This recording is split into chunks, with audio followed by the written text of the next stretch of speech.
Кашель у телят– это не просто насморк у человека. Перевожу СМУ. Телята редко простужаются, как люди. Их кашель связан в основном сразу с патогенами.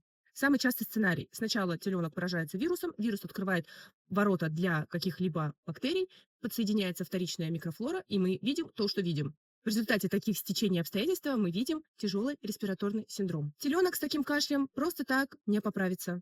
И если очень долго тянуть, он очень быстро уйдет на радугу. Подписывайтесь, чтобы узнавать побольше о ветеринарии.